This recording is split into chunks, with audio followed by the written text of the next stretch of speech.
Okay, late night eaters, where you can feed your appetite, coming up. Black History Month is right around the corner, and I have the events you need to put on your calendar.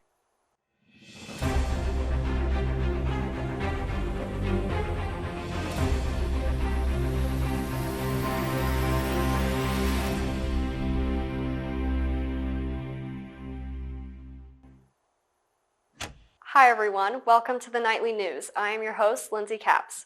Let's get right to our first story, safety at the gas pump. The next time you are pumping gas, make sure to check the gas pump before picking it up.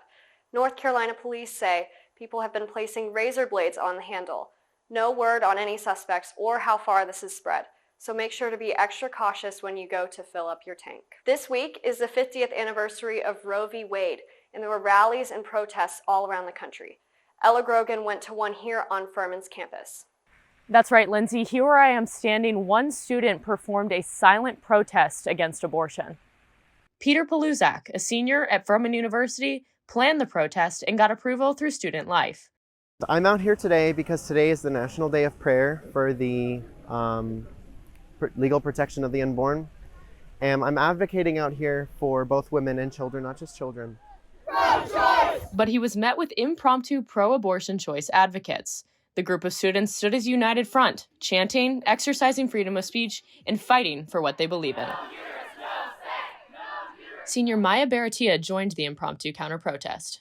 And there's a lot of people on this campus who have had miscarriages or abortions and deserve to have that right, because that's our right according to the U.S. Constitution. Some professors came out to watch and support students. This is fantastic. I don't know if you can see, but there are a ton of people. You know, see all these students over here who actually care about the lives of women? They've come out. And, you know, we don't often get a chance to talk about how abortion saves women's lives. And these people have come out to do it in public. So, I mean, I kind of feel like the fellow behind me has given us a great opportunity to talk about a serious issue. No matter what side of the issue you fall on, it was a beautiful thing to see everyone exercise their First Amendment rights, standing up for what they believe in.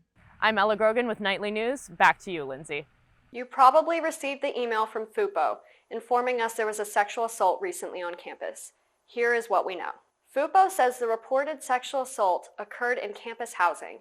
The victim reported they knew their attacker and that physical force, drugs, and alcohol may have been used to facilitate the assault. FUPO tells us that the university has offered resources to assist the individual involved in this incident and is addressing the allegations and taking actions to maintain the safety and security of the campus community.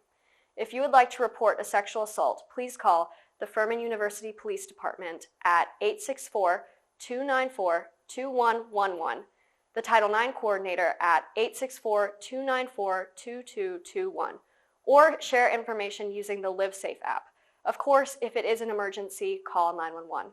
We think this story bears a reminder about what consent is and what is not consent. Comm majors Maddie Grogan and Elena Chiappini produced this video on the topic. Take a look. Every 68 seconds, an American is sexually assaulted. 1 in 5 women in college have been sexually assaulted. Consent. Consent. Consent. Consent is a continuous feedback loop. Consent is an enthusiastic yes. Consent is a continuous yes. 1 out of every 7 boys will be sexually assaulted before the age of 18. Consent. Consent. Consent. Guilt is not consent. Silence is not consent. Maybe is not consent. Consent is never assumed. Consent is a mutual agreement between 2 parties at the night's end. If you or a loved one are in need of a resource to turn to, please contact the Furman Counseling Center or the National Sexual Assault Hotline. February is the start of Black History Month, and Furman is doing a lot to celebrate. Alyssa Hildenbrandt looked into the events and has a sneak peek at the schedule. Alyssa? Yes, the university sponsors events throughout the month to educate and celebrate Black history. Here are some events you should take in. This Friday is Joseph Vaughn Day, where we will celebrate Furman's first African-American student who made a difference in our community. Junior Jada Walker talks about the importance of celebrating Black History Month. It's important to celebrate Black History Month because it's important to educate those who are unfamiliar with the history of Black history. Being a minority, it's important to know that my ancestors have paved the way for me to be successful and for all the people to know what we have done and have accomplished. Other events to put on your calendar include Roll Call with Hot Chocolate, February 1st in Timmons Arena from 4:30 to 6:30.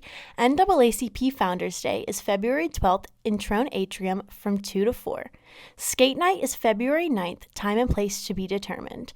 Theater of the Oppressed is February 17th, time and place to be determined.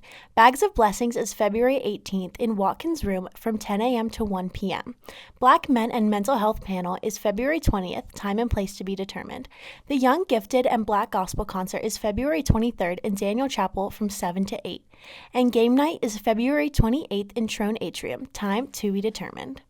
I feel like I don't know a lot about Black history, so this month really helps us celebrate and understand about Black history. For more information on Black History Month events, check out the Furman University event calendar, or look at the flyers hanging up around campus. We hope to see you all there. I'm Alyssa Hildenbrandt, reporting for Nightly News. Now back to you, Lindsay. Thanks, Alyssa. Certainly some educational and important programs this month. We've all pulled some all-nighters, but this one just might beat them all. No sleep for over 24 hours. That's exactly what these Furman students did last weekend. Our Michael Davis went to sleep when you're dead.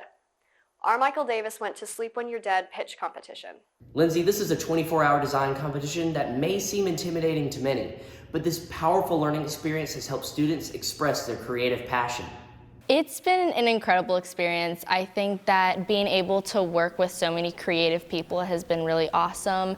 Students were split into 7 teams, and each had the task to rebrand a product. Aside from collaborating with other students, various designers acted as mentors to inspire students throughout the process. Justin Hayes is an alumni who worked with Nike. I can't think of one thing that is not affected by design.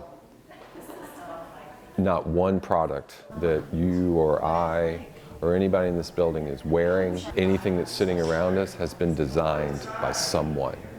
I mean, literally everything. So it's part of industry. It's a part of way of life. It's a part of everything. After the 24-hour period of creating a brand from the ground up, groups pitched their final product for a panel of judges. Ross McLean is the organizer for this competition. You know, I want to get them excited about their creativity and their ability to implement it and see what their real worth is. And it doesn't cost them anything, right? It just, give me a little bit of your time, and I'm right here with you. And I wish somebody had done that for me, right? And I think that's why we do it. PB and Joy won first place, giving them $500 and, of course, the experience of creating a brand from the ground up, which is priceless. To see the finished products, come over to the art building where you'll find them on display here in the main hall. For Nightly News, I'm Michael Davis. Back to you, Lindsay. Thanks, Michael. This is a yearly competition, so keep an eye out for your next opportunity to participate, and visit the Sleep When You're Dead tab in the art department's website. Recycling is a well-known sustainable practice that many of us participate in, but we won't be able to recycle much longer. I looked into what that means for our sustainability initiatives. I went around campus talking to residents and professors at Furman University.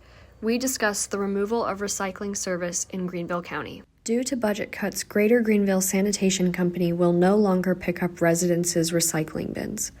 Dr. Matthew Cohen gives his input on recycling in Greenville. Recycling is important because we as a society consume too much. A lot of what we consume is single-use packaging that it's used once and then it goes to a landfill. Well, it used to go to a recycling center. Now it looks like in Greenville County it's going to go to a landfill. And so we're going to have this just an accumulation of just too much waste. And if we're not recycling these products, then it means that we have to produce more and more and more of these packaging products from virgin raw materials. See these recycling bins here? Once they disappear, all of the material in them will go into a landfill. According to Emma Hunt, a professor of sustainability sciences, we'll see the negative impacts for years to come. If we lose recycling or decrease the total amounts of recycling, that's going to have big negative impacts on the sustainability of Greenville overall. The more we put in landfill, the worse it is for the planet, because we should be recycling the stuff that's easy to do, and then we can reuse it instead of having to open new mines and get more new raw materials out of the ground, causing bigger damage, not just in Greenville, but the US and globally. Greenville recycling services are set to end March 30th. Although recycling is being removed in Greenville, there are other ways to be sustainable. Remember the 3 R's: reduce, reuse, and recycle. Here are some ways to cut down on your consumption. You can use reusable water bottles and food containers, reusable bags while shopping, buy secondhand clothing, and buy from sustainably sourced companies. For more information on other ways to reduce waste, go to the Shy Institute's website. Are you interested in a summer fellowship? The Shy Institute is offering different opportunities for students who are interested in sustainability. The deadline is Monday, February 13th. Applications are now available. For years, Furman students have only had a few options when it comes to late night dining, but that is changing. Elijah Poritzky has the information you late night eaters need to know. Thanks, Lindsay. Yes, it's especially hard if you study late or are a student athlete and you finish practice and you come to these doors and they're locked. With the PDEN closing at 8 and the dining hall closing at 8:30, many students are seeking off-campus options. Tony McGwirt, who is the director of the DH, says the hours were cut due to lack of manpower. We are back to pre-COVID hours. We weren't initially, and I'll be totally honest and transparent, the biggest reason we weren't was a staffing issue. But that has changed this semester. We're experiencing about 150 plus transactions a night, which we consider pretty good. Tony is talking about the Bread and Bowl that now has late night hours, staying open from 8 p.m. to midnight, Sunday through Wednesday. There is a completely fresh menu which is comprised of late night snack foods, which include pizza, mozzarella sticks, quesadillas, and more.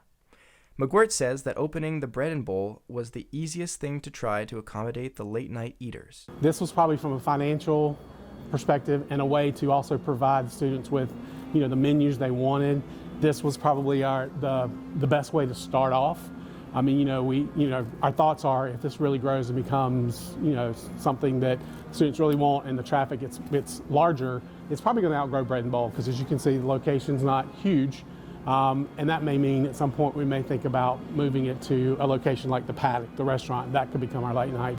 Tony McGwirt tells me that he has a few other things in the works, but he's not ready to announce those just yet. Reporting for the Nightly News, I'm Elijah Poritzky. Thanks, Elijah. You may have noticed the Bread and Bowl's hours are not the only time change from last semester. The Paddock has returned to pre-COVID times. The Paddock is now open Tuesday to Sunday from 11 a.m. to 8 p.m. Coming up next, Michael has a look at how we are doing in the midway point of the SoCon basketball season.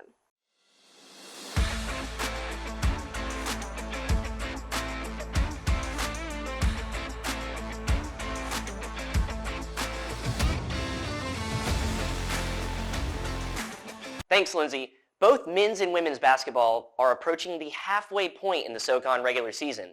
We'll also take a look at Furman's tennis matchups. Furman women's basketball faced ETSU earlier this week. Let's take a look at the action. Vula brings the ball down the court and passes to Sydney James, who sinks this three-pointer. On another play, Janae Otten brings the ball down the court, passes to Jada Session for another three-pointer. Wow, what a gutsy move. Bring the ball inbounds, Grace Van Rock dips it off to James for a two-pointer. With the missed shot, Grace recovers with a great assist to Sydney for another two-pointer.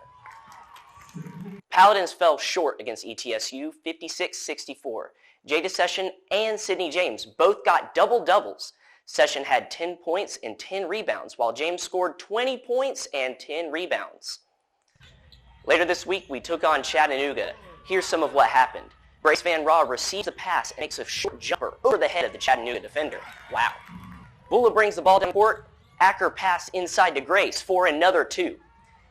Sydney James Salon sinks both of them to bring the score 35-36. But Furman lost a heartbreaker to Chattanooga 44-51 in double overtime. Furman has been plagued with season-ending injuries, but players have stepped up to fill those positions. We'll see if they can bounce back at Samford. Furman had a huge regular season game against the Samford Bulldogs, who were undefeated in SoCon play going into this matchup. The Bulldogs met a crowd of purple in a packed-out Timmins Arena. Foul trouble was the key issue for the Bulldogs, especially down the stretch. J.P. Pegues knew he would be matching up against one of the best point guards in the conference. Here's his three-pointer off the rebound. And we have to show this clip of him making that clutch three-pointer off the shot clock, putting Furman up 11-7. He finished with 15 points. Jalen Slauson proved why he was the SoCon Player of the Year in defense last season with this monster block on Jermaine Marshall. Slaw made a statement with his dunk as the clock runs out as well. Alex Williams also held his own with a gutsy three-pointer down the stretch. Furman outlasted Samford in overtime, 91-84. Slauson had 26 points. It is important to know that Heen was out due to injury, and Vanderwall is still recovering from an illness. Alex Williams stepped up, giving the team 13 points. Let's take a look at tennis now. Women's tennis fell to Iowa, and men's tennis came up short against Tulane. Furman men's tennis will host Belmont Abbey on Saturday at 10 a.m., and Furman men's basketball faces off against Chattanooga here in Greenville on Wednesday. Next week, we look at the renovations for Timmons Arena, and of course, we'll have your highlights and scores from the week's play. For Nightly News, I'm Michael Davis. Lindsay, back to you. Michael, thank you. That does it for this edition of the Nightly News. Thank you for joining us. We'll see you back here next week as we look into what all the fuss is about with M&Ms, plus other news around campus and our community. But for now, I'm Lindsay Capps. Have a good night, everyone.